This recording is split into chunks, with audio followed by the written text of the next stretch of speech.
My daughter called at 7 in the morning and spoke for 4 minutes, and I did not say a word. Not because I had nothing to say, because she was taking apart the story I had been building for 7 years, and I didn't know what to put in its place. I'm 79. I thought my children stopped calling because they were busy, because the world changed. Because that's what happens with modern families and modern lives. That was not why. What she told me in those 4 minutes was harder than anything I had prepared to hear. And the worst part, the part I still carry, is that she was right. For 7 years, I told myself the same story. My children were busy. They had jobs and marriages and children of their own, and the particular exhaustion that comes from keeping a modern life running. The world had changed. People didn't call their parents the way they used to, didn't visit the way we visited our own parents, didn't write letters or sit down with the phone on a Sunday afternoon, the way that used to be simply what you did. I was not naive about this. I was a librarian for 34 years. I understood that the world I grew up in was not the world my children were living in. And I genuinely tried not to hold them to a standard that the world no longer made room for. That was the story. Clean, reasonable, containing just enough truth to be convincing. I told it so well, I almost believed it. Until March of 2023, when my daughter Karen called at 7 in the morning on a Tuesday and said, "Mom, I need to tell you something I've been holding for a long time." She spoke for 4 minutes. I stood at my kitchen counter with my coffee going cold, and I did not say a word. Not because I had nothing to say, because what she said was taking the story I had built over 7 years and pulling it apart, and it turned out I didn't know what I had to put in its place. This is what I want to tell you. Not the story I believed for 7 years, the one that replaced it. My name is Dorothy. I'm 79. I raised 3 children, Paul, James, and Karen, in the same house in Ohio where I still live. The house their father and I bought in 1972, 2 years after we were married, and 4 years before Paul was born. Their father, Robert, died of a heart attack in 2016 at 74. He was gone in a day. That is a separate grief that I carry in a separate place, and it is not what this is about, though it is part of the shape of everything that followed. I was not a soft mother.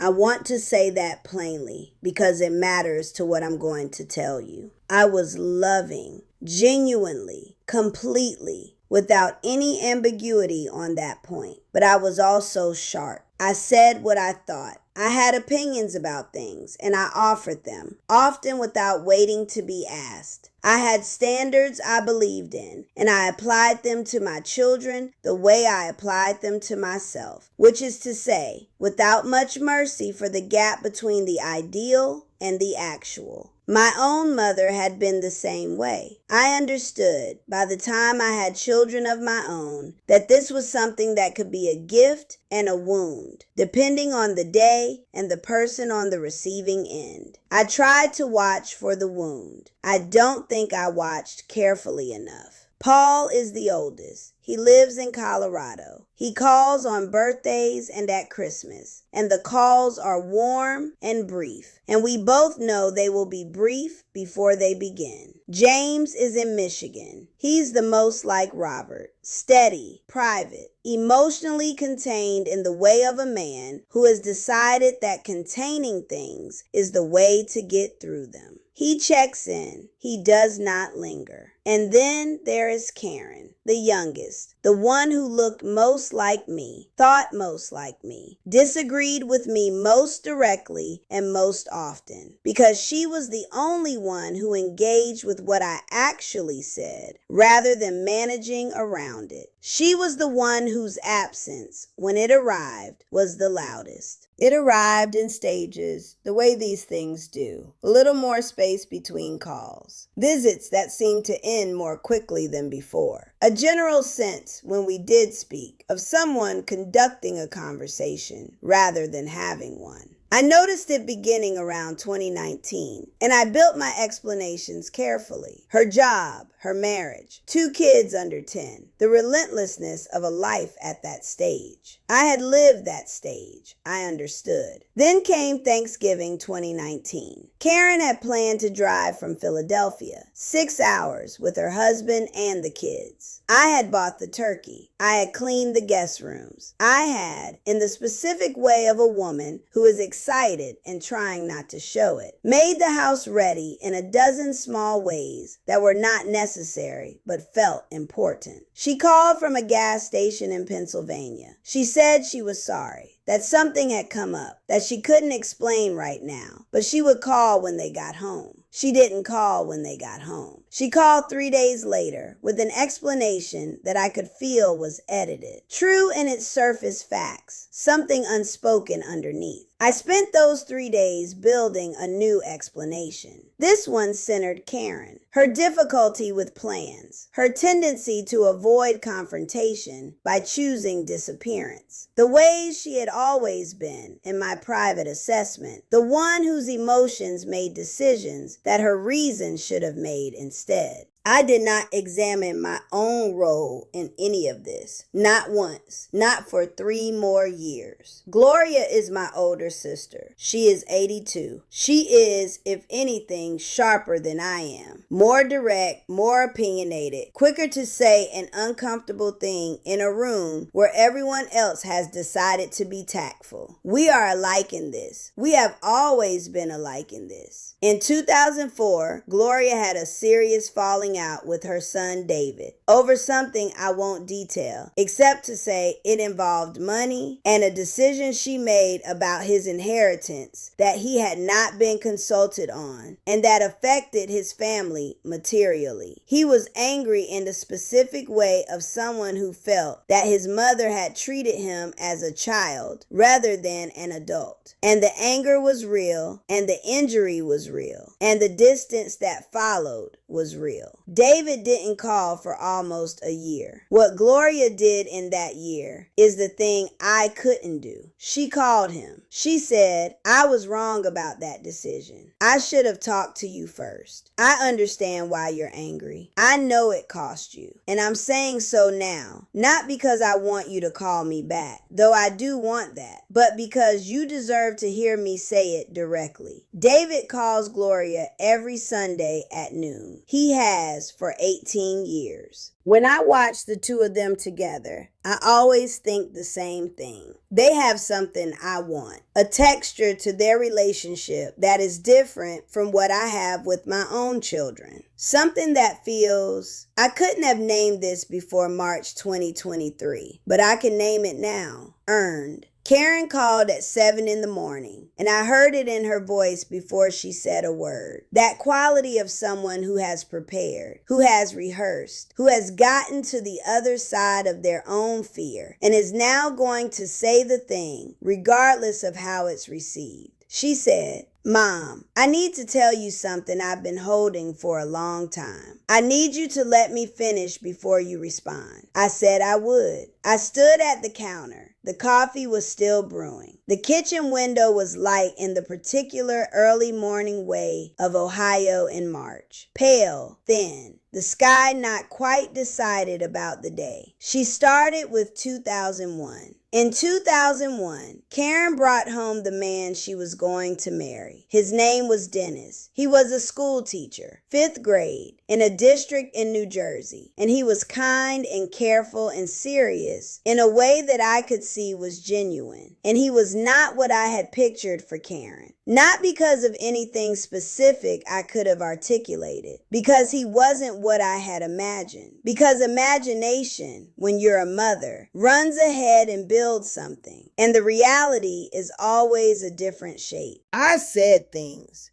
not once. Over weeks, months. A dinner in February of 2002 that I remember clearly because Robert caught my eye across the table and I could see him trying to tell me to stop, and I didn't stop. I said things about the teaching salary, about the school district, about whether Karen had thought this through carefully enough. I said them in the particular way of a woman who believes she is being helpful by being honest, which is sometimes true and often a way of telling yourself a story about a thing you're doing that is really about something else. Karen married Dennis in June of 2003. They have been married for 21 years. He is, by any measure I know how to apply, a good man and a good father, and someone who has loved my daughter with consistency and without condition for 2 decades. I know this. I have known it for years. I have never said it to Karen, not in those words, not directly, as an acknowledgement of what I'd gotten wrong in 2001 and 2002. She told me this on the phone in March 2023, and the coffee finished brewing, and I did not move to pour it. She said, "It wasn't the criticism, Mom. It was that you never said you knew. You got quieter about it after we got married. You stopped saying the things about Dennis, but you never said I was wrong to say them. You just got quieter and waited for us to come back, and we kept waiting for something that never happened." I had genuinely believed that stopping was the repair, that removing the pressure was the same as acknowledging the weight it had placed, that going quiet on a thing meant taking it back. It doesn't mean taking it back. It means leaving it there, unaddressed, in the room between you, the specific injury sitting in the specific place you put it, still exactly where you left it, waiting for you to come back and say, "I see this. I know I did this. I'm saying so now." The chain that Karen described to me was not dramatic. No single link in it would have looked from outside like a catastrophe. That is the particular cruelty of the kind of damage I'm describing. It is invisible from the outside and present every day from the inside. She said, "Every time I called, I was aware that we hadn't talked about it. Not just the Dennis thing, the pattern, the way you would say something sharp and then act as though it had resolved itself. After enough calls like that, calling started to feel like work. Not because I don't love you, because I never knew when I'd pick up the phone and it would be fine. And when I put the phone down feeling smaller than when I picked it up. And there was no way to know in advance." She was describing the cost of unpredictability, not cruelty. I was not cruel, but the specific exhaustion of not knowing which version of a person you're going to reach, and the years of calls that end with you feeling not quite okay and not quite able to say why. I had given my children that, year after year, without knowing it, without asking. The Thanksgiving call from the Pennsylvania gas station. Karen trying to explain that she couldn't come without explaining why. Because explaining why would have required the conversation she wasn't ready to have. Not avoiding me. Avoiding the particular calculus of a visit where she would spend 3 days managing herself in relation to what I might say next. I had understood that call as Karen's failure. It was mine. What I lost internally, and this is harder to say than what I've already said, was the truth about myself as a mother. I had a story about who I was. Demanding, yes. Sharp, yes. But present, loving, someone who showed up, who kept the family together after Robert died, who made the house available, who did not ask to be visited and was therefore being treated unfairly when she wasn't. Karen's 4-minute phone call did not change my history, but it changed the frame around it. The story of a mother who kept the door open looked different once I understood that the door being open wasn't enough. That what my children needed wasn't access to me, It was evidence that I had seen them, that the specific ways I had made them feel small over the years had been noticed by me, not just by them, that I could hold the injury I'd caused, rather than waiting for them to absorb it and move on. I couldn't do that. I had spent 79 years not being able to do that. Not because I didn't love them, because I had never understood that love, without the repair conversation, leaves the injury exactly where it is. Gloria understood this. She had the same temperament I had, the same sharpness, the same certainty, the same tendency to occupy a room with her opinions. And when she hurt her son, she said so, directly, in words that cost her something. And what they built on the other side of that conversation was something I could see from the outside for 18 years and never thought to replicate. I thought I was succeeding at something Gloria had failed at, keeping the family intact, being available, not causing the kind of rupture she'd caused. I was measuring the wrong thing. The family was intact in the sense that no one had formally ended anything. But what my children were doing in the years of shorter calls and edited conversations and a Thanksgiving turn back in Pennsylvania was finding ways to protect themselves from a mother who had not, in their experience, demonstrated that she could receive what her honesty had cost them. That is what I had built. A family that loved me from a distance, because the distance was safer than the alternative. Here is what I finally understand. My children didn't stop calling because they were busy. They didn't stop calling because the world changed, because screens replaced presence, because the modern family has no time for the obligations that used to organize life. All of those things are true in some general sense, and none of them explain my kitchen, my Tuesday mornings, my phone with Karen's name in the contacts, and my thumb not pressing call. They stopped calling because calling had a cost, and the cost was specific. And the cost had a name, and the name was, my mother has never acknowledged what her honesty took from me. I want to say that slowly, because I am 79 years old, and it took me 7 years to understand it. And I don't want you to spend 7 years getting here the way I did. The criticism was not the wound. I know this sounds wrong.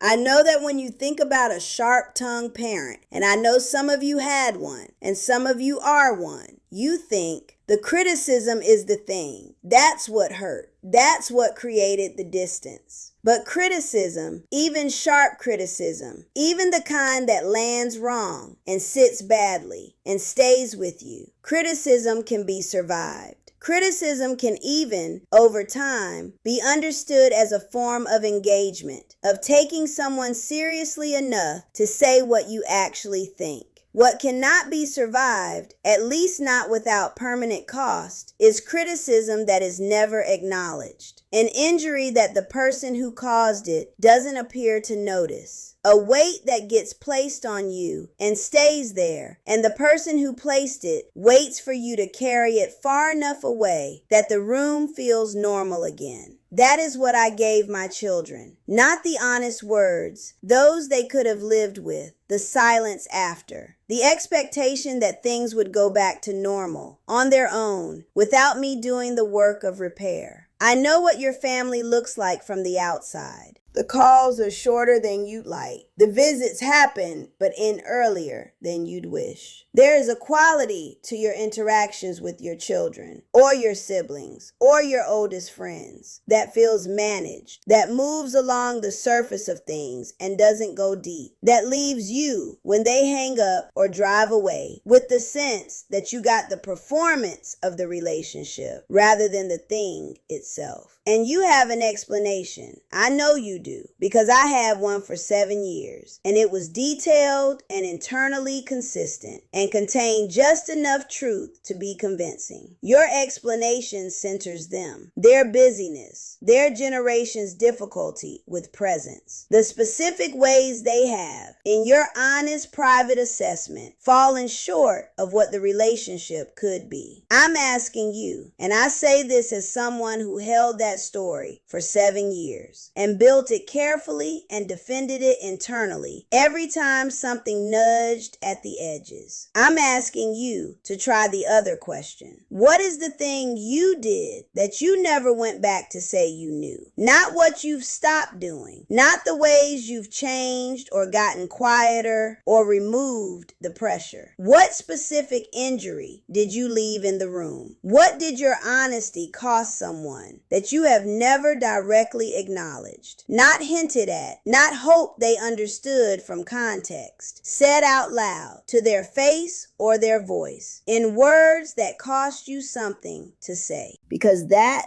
not the change in behavior, not the quieting, not the years of being better, that is the thing they're waiting for. They may not know they're waiting for it. They may not have the words for it either. But it is the shape of the absence between you, and you already know what it is, and so do they. I called Karen 2 weeks after her call in March. I had spent those 2 weeks doing what I always do, building an internal counter-narrative, locating the ways her account was incomplete, reminding myself of all the things I had done right and continued to do right and was not being credited for. And then on a Tuesday morning at 7, standing at the same kitchen counter where I'd heard her voice in March, I called her. She answered. I said, I know about Dennis. I know what I said in 2001 and 2002 was wrong. And I know I never said that out loud to you, and I'm saying it now. Not because I want something from you, because you told me you were waiting for it, and the waiting should have been shorter. She was quiet for a long time. Then she said, "Okay, Mom." That's all she said. And I understood. In the particular way you understand something you've never understood before, that okay was not a small thing. That okay was the first door that had opened between us in years, and that whatever came after it would be different from what had come before, because something in the room had been acknowledged and would not go back to sitting there unaddressed. We talked for 40 minutes. She asked me something about my week, and I answered and asked her something back. It was not a transformed relationship. It was one conversation that was real. That is where it starts. Not with becoming someone different. Not with resolving to change. With going back to the specific place and saying what you should have said. Tell me in the comments, what is the one thing you never went back to say? Because I promise you, the person on the other side of that call is waiting. Even if they've stopped expecting it, they're waiting.